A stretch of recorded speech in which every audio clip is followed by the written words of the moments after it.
പനീർ തട്ടിപ്പുകാരെ സൂക്ഷിക്കുക. പാൽപ്പൊടി, palm oil, മറ്റു രാസവസ്തുക്കൾ എന്നിവ ഉപയോഗിച്ച് നിർമ്മിച്ച വ്യാജ പനീർ വിപണിയിൽ ഇഷ്ടംപോലെ ലഭ്യമായി വരുന്നു. ഇന്ത്യയിൽ വില കുറഞ്ഞ ആവശ്യക്കാരുടെ എണ്ണം കൂടിയതോടെ ഇവർ വ്യാജ പനീർ വിൽപ്പന നടത്തുന്ന സംഘം വ്യാപകം. ഹോട്ടലുകൾ കേന്ദ്രീകരിച്ചാണ് വിൽപ്പന. ആരോഗ്യത്തിന് ദോഷകരമായേക്കാവുന്ന അഡിറ്റീവുകളും ഉപയോഗിച്ച് നിർമ്മിച്ച ആയിരക്കണക്കിന് കിലോഗ്രാം വ്യാജ പനീർ സമീപ മാസങ്ങളിൽ അധികൃതർ പിടിച്ചെടുത്തു. യഥാർത്ഥ ഇടപാട് എങ്ങനെ തിരിച്ചറിയാം? ആദ്യത്തെ മാർഗം, യഥാർത്ഥ പനീർ മൃദുവായതും എളുപ്പത്തിൽ പൊട്ടുന്നതുമാണ്. വ്യാജ സാധനങ്ങൾക്ക് രുചി ചെറുതായി അല്ലെങ്കിൽ അസ്വാഭാവികമായി വഴുവഴുപ്പുള്ളതായി തോന്നും. രണ്ടാമത്തെ മാർഗം അത് മണക്കുക എന്നതാണ്. യഥാർത്ഥ പനീറിന് നേരിയ പാൽ, സുഗന്ധമുണ്ട്. വ്യാജങ്ങൾക്ക് ഒരു മണമോ രാസഗന്ധമോ ഉണ്ടാകണമെന്നില്ല. മൂന്നാമത്തെ ശാസ്ത്രീയ രീതി അയഡിൻ പരിശോധനയാണ്. ചീസ് തിളപ്പിക്കുക, ഒരു തുള്ളി അയഡിൻ ചേർക്കുക, നീല നിറം ശ്രദ്ധിക്കുക. ഇത് വ്യാജമാണെന്നതിന്റെ സൂചനയാണ്.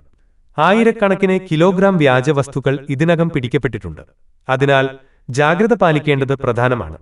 അടുത്തിടെ നോർത്ത് ഇന്ത്യയിൽ പല സ്ഥലങ്ങളിലും ഇത്തരം തട്ടിപ്പുകാരെ പിടികൂടിയിട്ടുണ്ട്.